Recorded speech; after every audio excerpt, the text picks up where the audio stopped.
So Niagara has been out there for a while. I even made a course with this awesome tool a while back, and I'm doing a new one. But due to recent events at Unity headquarters, today we are going to see how to create a Magic Orb in Unreal. To be clear, Unity tutorials will still pop up every now and then. I just think it's a great time to do something I always wanted, tutorials with Unreal Engine, and even Godot. And what better way to start this new series than with one of my most viewed tutorials, the Magic Orb in Unity, but this time in Unreal Engine, with a few adjustments.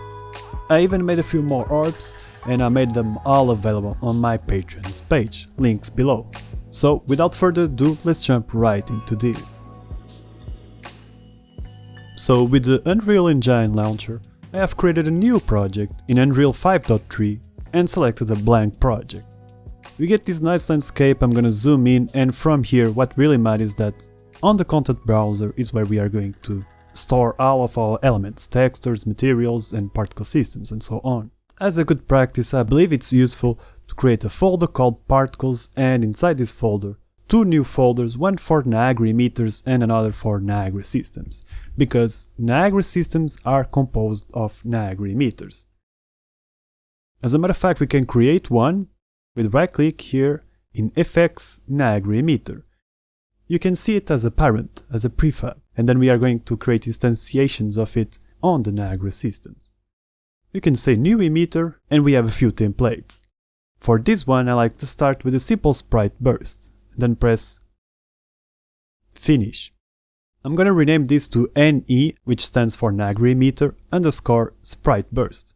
And if we open this up, we get this window, which is pretty much Niagara. You can duck it up here just by dragging and dropping. But still, let's go back to our level editor, and in our content browser in Niagara Emitter, let's create another Niagara Emitter. New emitter, yes, but this time let's select omnidirectional burst. And we can call it NE _ particle burst. So we have these two emitters, basically particle systems, and with them we can create a Niagara system. We can use them in a Niagara system. If we go to our Niagara system folder, with right click we can create exactly that, a Niagara system.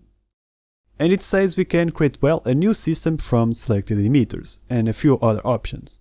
The first one is the way to go, and then we can select from the templates or from the parent emitters. We can select both while holding shift and press this plus icon to add to the Niagara system, and then press finish. Basically this Niagara system is going to be for the Magic Orb, NES _ Magic Orb 01. This is where we will build our effects. Double click to open it up, and as you can see, we have the two emitters that we have created. We can isolate each one on this icon. And then there's this third node, third panel, which essentially is related to the system, to the Niagara system. So these are childs of our parent Niagara emitters. For example, on the sprite burst, this one is emitting one particle, and that's pretty much it. But on the particle burst we have something very different. We have these particles falling down. In our specific case, probably we don't need the gravity force, so let's remove it. Once you do it, if you go back to the Niagara system, it is still there because the Niagara emitter hasn't been saved. If we save it, if we apply the changes, as you can see, it updates here automatically. And for example, if we wanted to add some noise, we could do it in the particle update, search for kernel noise, increase it to 1000 for example, and this won't affect the parent emitter.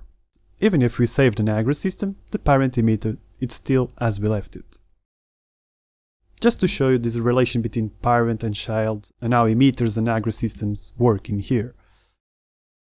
Now more specifically to Niagara itself, we have four main parts, four sections, which is the emitter update related to the emitter, the particle spawn related to when the particle is born or created, and then the particle update, how do we update the particle, and eventually how do we render the particle itself. That's essentially it. What really matters here is to think what modules are we going to need for sure.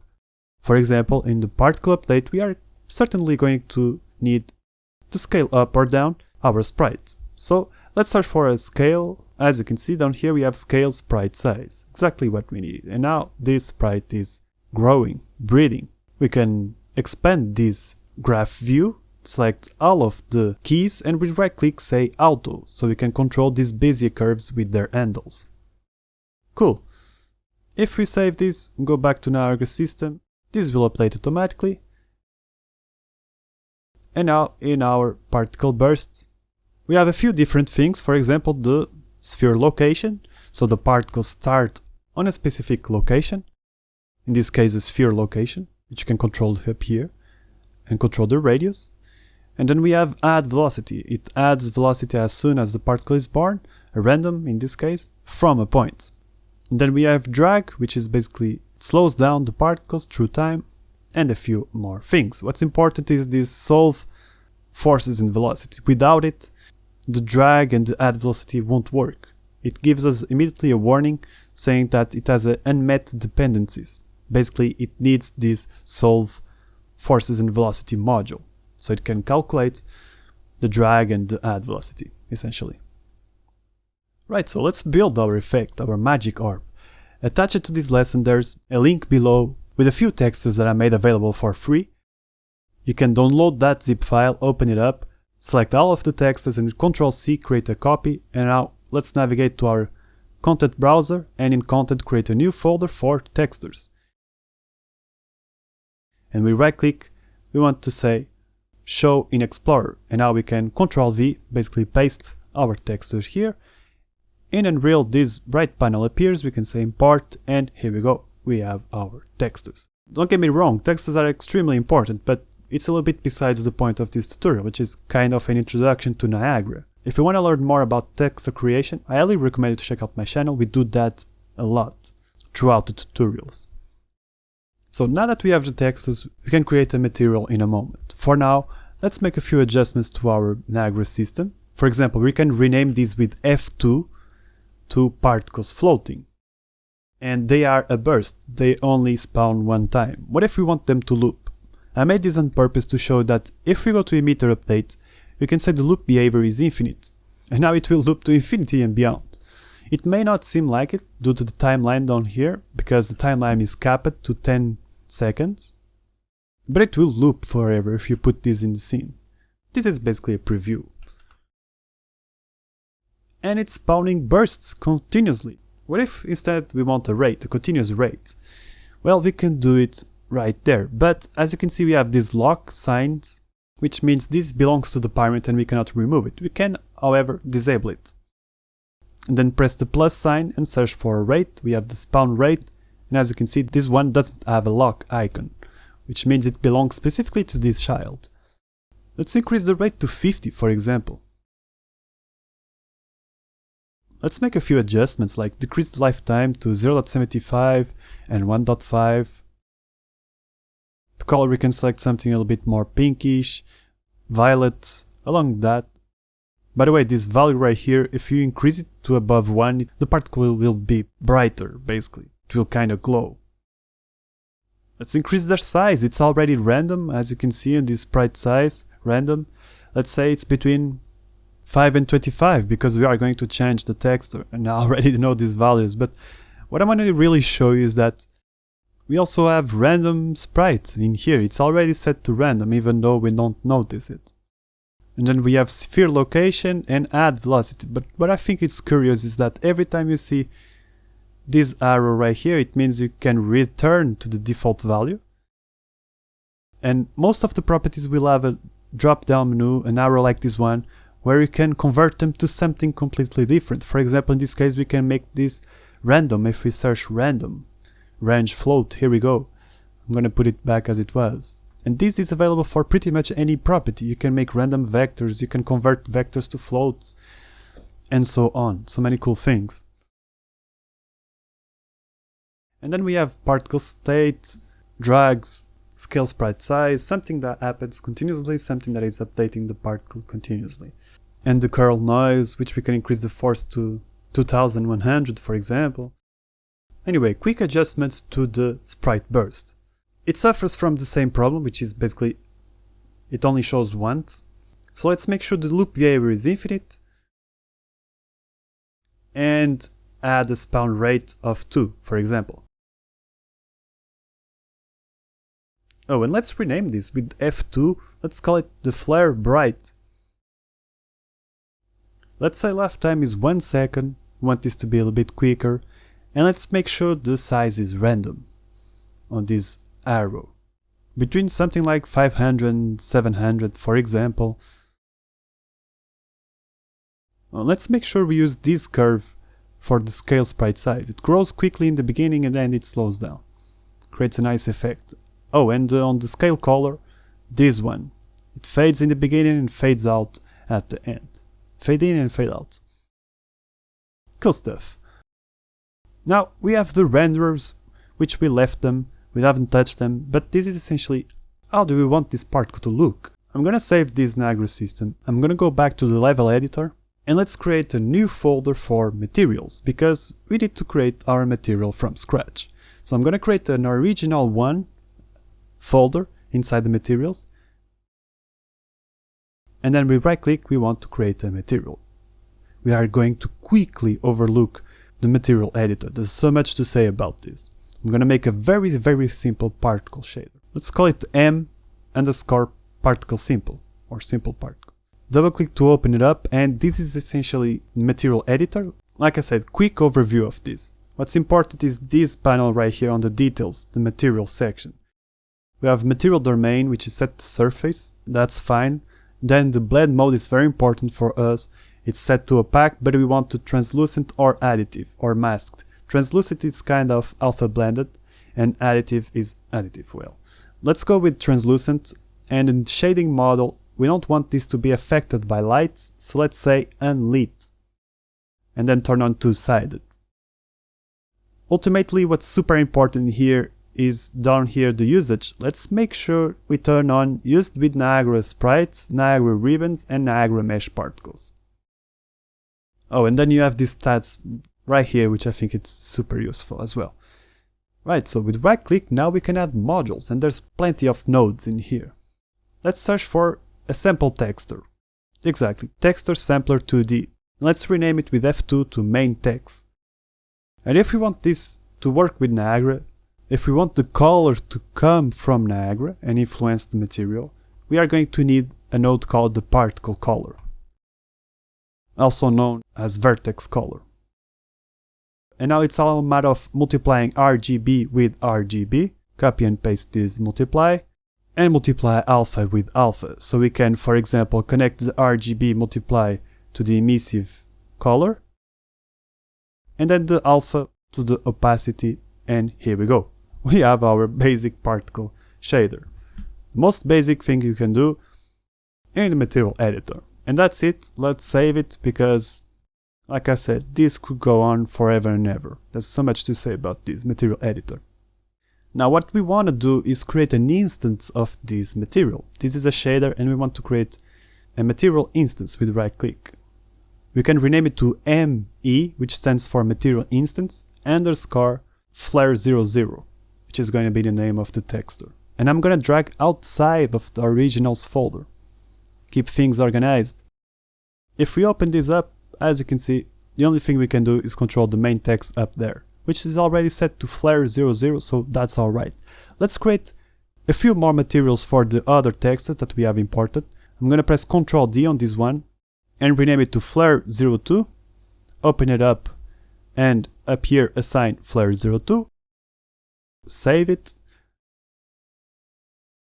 Let's go back here, and with Ctrl D, this is going to be for the circle 01, double click, assign the circle 01, and finally for the realistic smoke underscore 6x6, which is the amount of frames it has, 6 horizontally, 6 vertically, and assign the texture, the realistic smoke text. Exactly. So we have all of the materials we need. Quite straightforward, I know, but we are having an overview of Niagara, and I want to give you as much information as possible in a short tutorial. On the sprite renderer of the particles floating, we can assign a cool texture like the flare02, these little stars floating around. And for the flare bright, now we can assign the flare00, and it looks a little bit better. Let's adjust their color. And now it's a good time to talk to you about user parameters. They are super useful. Every time you create a parameter here, it's going to be visible on the level editor. For example, on this plus sign, let's search for a linear color. I'm searching for the type of the variable. There's floats, vectors, and there's linear color, which we can rename to particles color, for example, and then add another linear color and rename it to flare bright color. I'm going to copy these values manually, which will be, for example, 1.75, 1.1, and 2, respectively, RGB. And the cool thing is that now this color on initialized particle, if you click here, we can search for the linear color we have created. If you search for particles, as you can see, here we go, we have this user parameter available, and we can assign it here. Let's do the same for the flare bright, this time for the flare bright color, exactly. And if we go back to our level editor, the cool thing is that if we drop our Niagara system to our map, you can press F to focus on the system. As you can see now, we have these user parameters right here, and we can control many things without opening Niagara system, basically, essentially. Quick tip, if you don't like this selection outline, like me, you can go on these 3 dotted lines and in advanced settings search for selection outline, and then you can disable use selection outline. Oof, much better. At least for developing visual effects, this is a must for me personally. Another quick tip, if you press G, you are going to disable the gizmos, the icons, and you can see your effect clearly.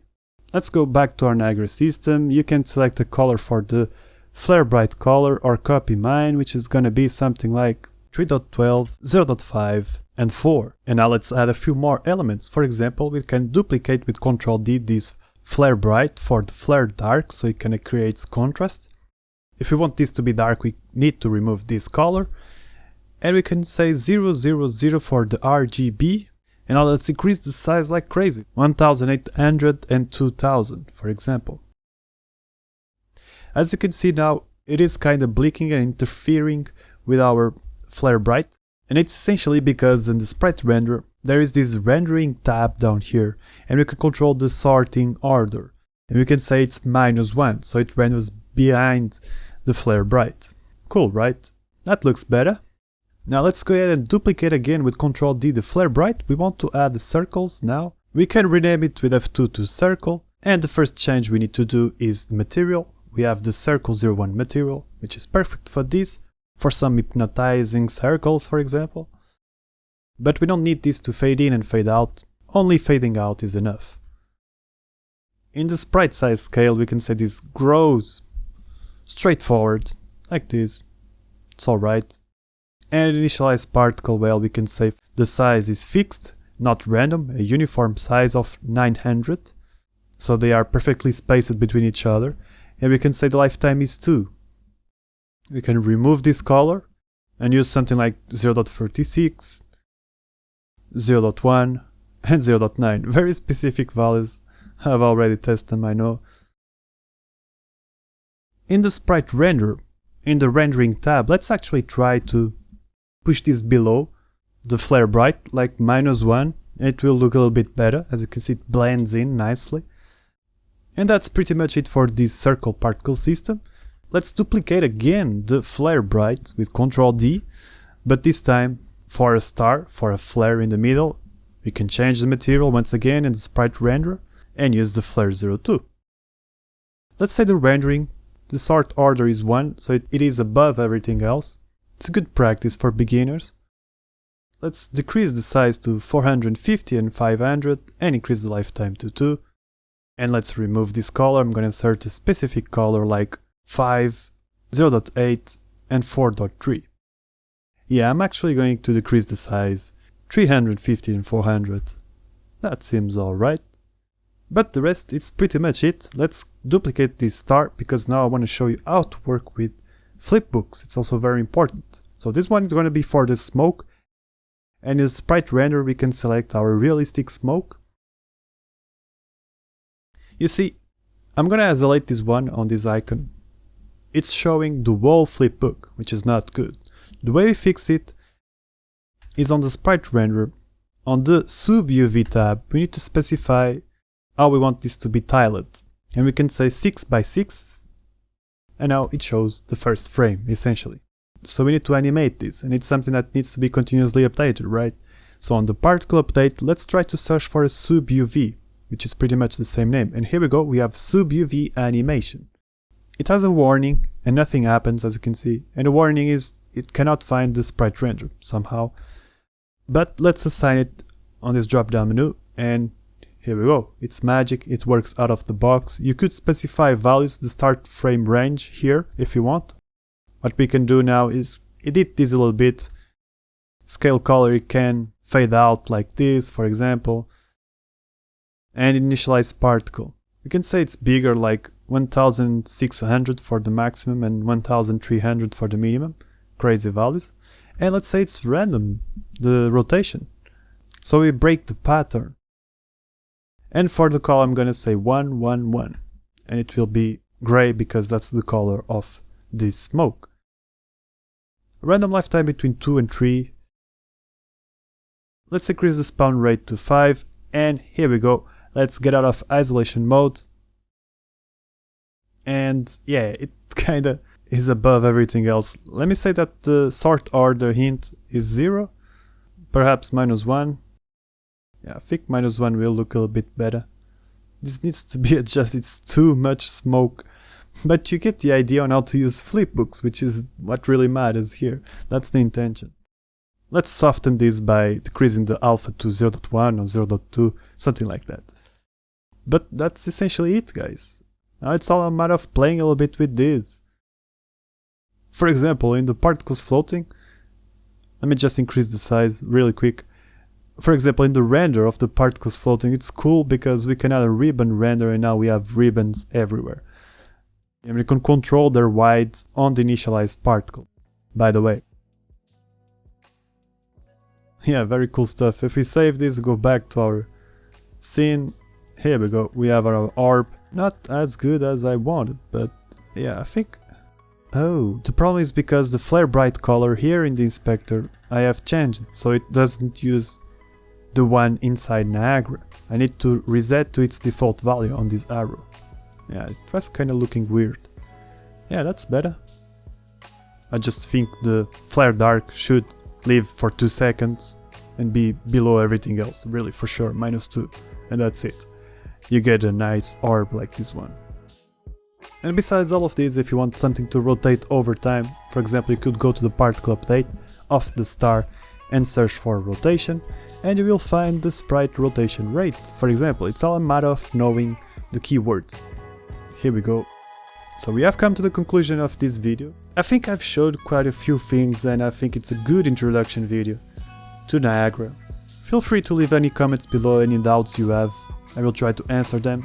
And if you want to get your hands on these orb and many others, I made a quick pack which is available on my Patreon's page and on my site, and you help keep the channel alive. And all of this is possible thanks to my patrons, which I want to say big thank you for the support of the last month. And a quick shout out to the top tier patrons as usual, which are Admin Lioncar, are Alberto Sageras, Alexander Brazy, Alan Alstead, Alvman, Ape on Fire, Aviat Tobali, Brian Plem, Cyber Cradle, Daniel Schmidt, Dayaku, Diana Simonian, Diego Andrade, Diego Marques, Dylan Stottle, El Sheriff, Eric Orner, Fang Striker, Frosty40, George Michael Berg, Grub Lab, Guilherme Trindade, Jackson Doyle, Jarrett Billy, GYC, TC Miller, Aftop, Leon Nolt, Lutuli, Matt Moran, Maciej Reznieski, Mike Bell, Nat Sims, Nikolai Yelnazov, Oetsk, Passy98, Pavan Venkat, Pradip Sen, Radioactive Bullfrog, Revenant Games, Robert Ortinger, RVR, The Gap Year Project, Tom, Travis McCallum, Barry Suta, Will Hughes, Will Poilian, Shan, Dong Mokdong, Ching Pionling, and Minjae Game. Thank you all very much for your support, it means really a lot and it keeps this channel going. I hope you have enjoyed this video and I hope to see you on the next one. Thank you, bye.